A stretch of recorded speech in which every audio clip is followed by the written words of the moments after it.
Popular front of India यानी PFI पर 5 सालों के लिए पाबंदी लग गई है। पीएफआई से जुड़ी 8 और तंजीमों पर भी 5 सालों के लिए पाबंदी लग गई है। लेकिन पीएफआई ये कोई पहली ऑर्गेनाइजेशन नहीं है जिस पर इस तरह का बैन लगा है, बल्कि इससे पहले भी दसियों तंजीमों पर पाबंदी लग चुकी है। खुद आरएसएस पर 4 मरतबा पाबंदी लग चुकी है, जमात इस्लामी हिंद पर पाबंदी लग चुकी है और ऐसी कई तंजीमें हैं जिस पर पाबंदी लग चुकी है। इस वीडियो में हम पूरी फहरिस्त आपको बताने जा रहे हैं कि भारत की कुल कितनी ऐसी तंजीमें हैं, कितनी ऐसे संगठन हैं जिस पर पाबंदी लग चुकी है। आरएसएस पर 4 मरतबा पाबंदी लगी, 1 मरतबा आज़ादी से पहले और 3 मरतबा आज़ादी के बाद। आज़ादी के बाद पहली पाबंदी उस वक्त लगी जब नाथूराम गोडसे ने महात्मा गांधी का कत्ल कर दिया था, क्योंकि नाथूराम गोडसे आरएसएस का ही एक्टिव मेंबर था। दूसरी मरतबा पाबंदी इमरजेंसी के ज़माने में लगी आरएसएस पर और तीसरी मरतबा बाबरी मस्जिद की शहादत के बाद लगी थी आरएसएस पर पाबंदी, क्योंकि बाबरी मस्जिद की शहादत में भी आरएसएस का ही पूरा हाथ था। आरएसएस पर ये 4 मरतबा पाबंदी लग चुकी है, जमात इस्लामी हिंद पर लग चुकी है और ऐसी कई सारी तंजीमें हैं जिन पर पाबंदी लग चुकी है। और अब आरएसएस की पॉलिटिकल विंग बीजेपी की हिंदुस्तान में हुकूमत है और इस हुकूमत ने पीएफआई पर पाबंदी लगा दी है। कई सारे इल्जाम आयद किए गए हैं जिसका हमने तस्करा किया है।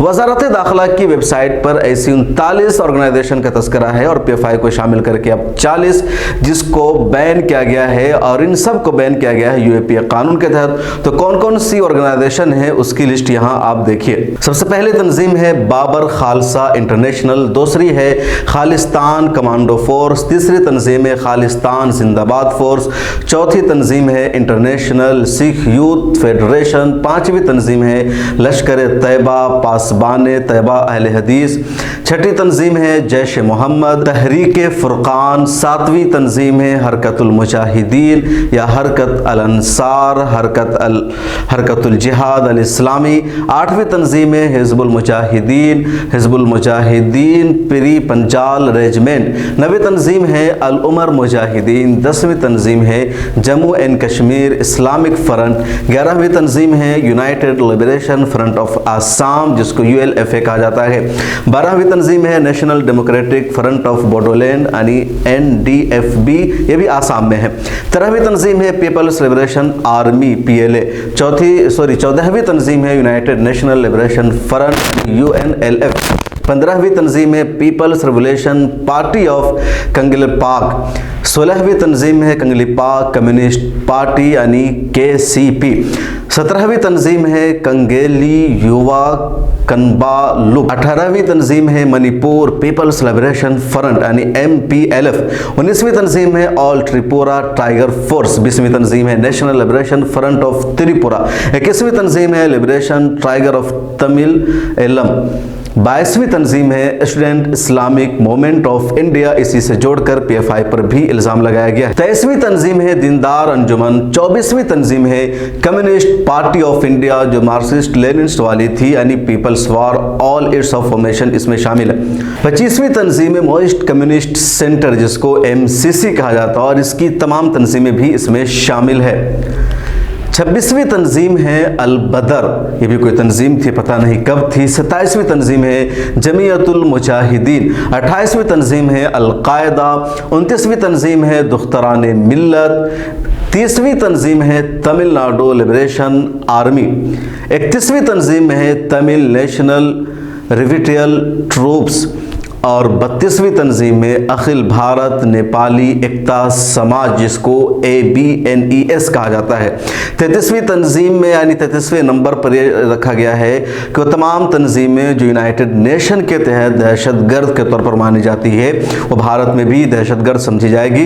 2007 के इस तरमीम के बाद है। 34वीं तंजीम है कम्युनिस्ट पार्टी ऑफ इंडिया जो मोइस्ट वाली है और इसकी तमाम तंजीमें भी इसमें शामिल है। 35वीं तंजीम है इंडियन मुजाहिदीन और इसके तमाम फॉर्म, कांग्रेस की सरकार में इसका बड़ा चर्चा था, बड़ी गिरफ्तारियां भी हुई थी। 36वीं तंजीम है गौरव नेशनल लिबरेशन आर्मी और इसकी जितनी भी ऑर्गेनाइजेशन है सब इसमें बैन है। 37वीं तंजीम है कमतापुर लिबरेशन ऑर्गेनाइजेशन, इसकी भी कई सारी सिस्टर ऑर्गेनाइजेशन है, सभी बैन है। 38वीं तंजीम है Islamic state of Iraq and Levant, Islamic state of Iraq and Syria जो जिसको हम दाइश कहते हैं वो इसमें शामिल है और इसकी तमाम ऑर्गेनाइजेशन शामिल है। 39वीं तंजीम है national socialist council of Nagaland. यह तंजीम भी बैन है और इसकी सभी सिस्टर ऑर्गेनाइजेशन भी बैन है। और अब इस लिस्ट में 40वीं तंजीम आ गई है पॉपुलर फ्रंट ऑफ इंडिया।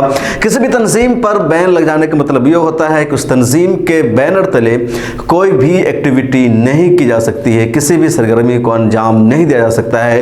किसी भी तंजीम पर पाबंदी लगाने का मतलब ये होता है कि उस तंजीम के तहत कोई भी काम नहीं किया जा सकता है, किसी भी तरह का प्रोटेस्ट नहीं किया जा सकता है, किसी भी तरह की एक्टिविटी नहीं की जाती है, उसके तमाम अकाउंट को सीज कर दिया जाता है, उसकी ऑफिस भी बंद रहती है और उसके वर्करों को भी किसी भी तरह का उस नाम पर, उस तंजीम के नाम से कोई काम करने की परमिशन नहीं होती है। जिनकी ऑर्गेनाइजेशन पर बैन लगती है वो लोग अदालतों का दरवाज़ा खटखटाते हैं और अदालतों में फिर केस चलता है कि बैन लगाने की वजह क्या है, जो सबूत पेश किया गया है, जो दावा किया गया उसमें कितनी सच्चाई है। और कई मरतबा अदालतों से रिलीफ मिल जाता है, तंजीमों पर पाबंदी हट जाती है, कई मरतबा सरकारें खुद पाबंदी हटा देती है, कई मरतबा पाबंदी का सिलसिला जारी रहता है।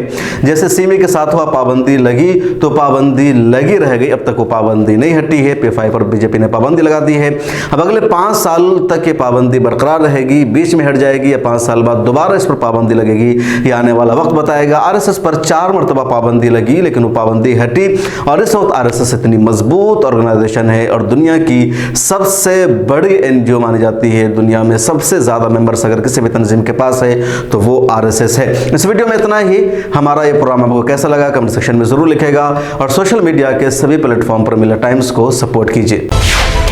मिलत टाइम्स को आपकी ज़रूरत है, हमारी आप माली मदद करें।